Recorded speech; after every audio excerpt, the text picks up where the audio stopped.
anak-anak, apa kabarnya? Pastikan kamu tetap sehat dan di rumah aja.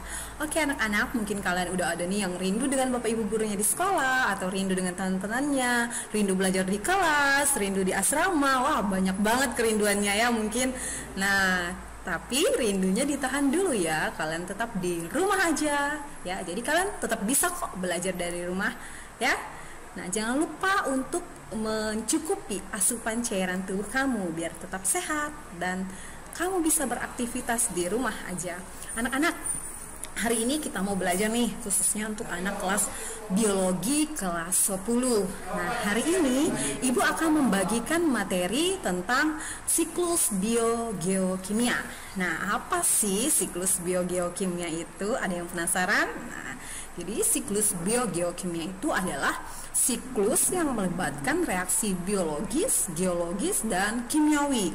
Nah, di dalam siklus biogeokimia ini terdapat 5 siklus. Apa aja sih yang termasuk dalam siklus biogeokimia itu?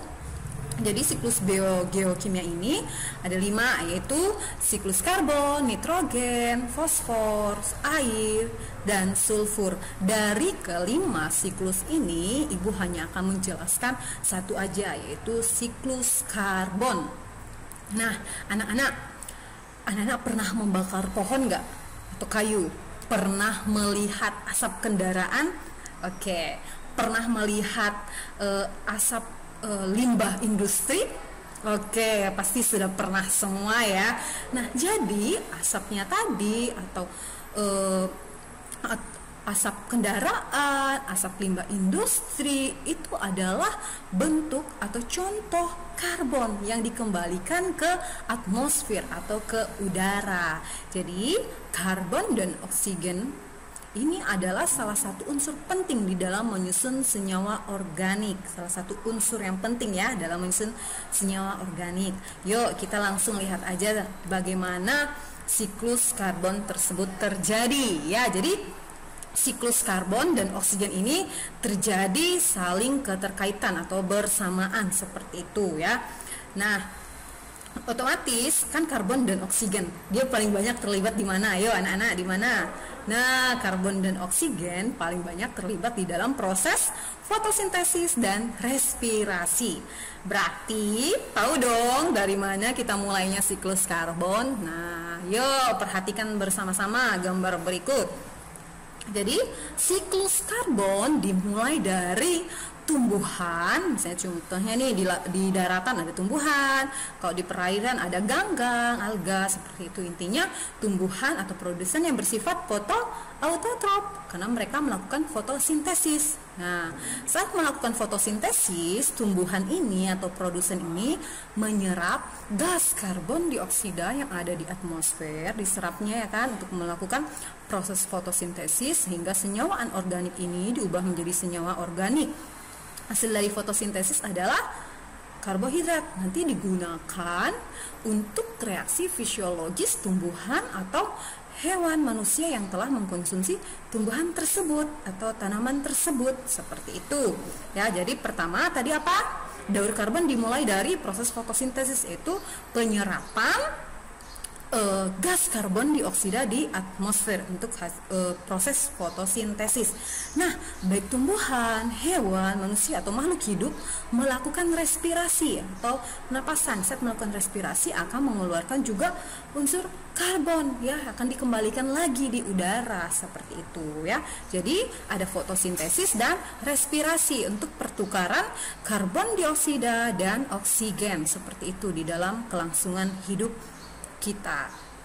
Nah, saat tumbuhan atau hewan ini mati, tadi kan di tumbuhan saat respirasi atau hewan ini mengembalikan unsur karbon kan di udara, tapi tidak semuanya anak-anak, tetap ada yang tetap tinggal di dalam tumbuhan atau hewan tersebut. Nah, jadi saat mereka ini mati, tumbuhan atau hewan ini mati, jasad reniknya atau ketika mereka mati kan mereka diuraikan nih.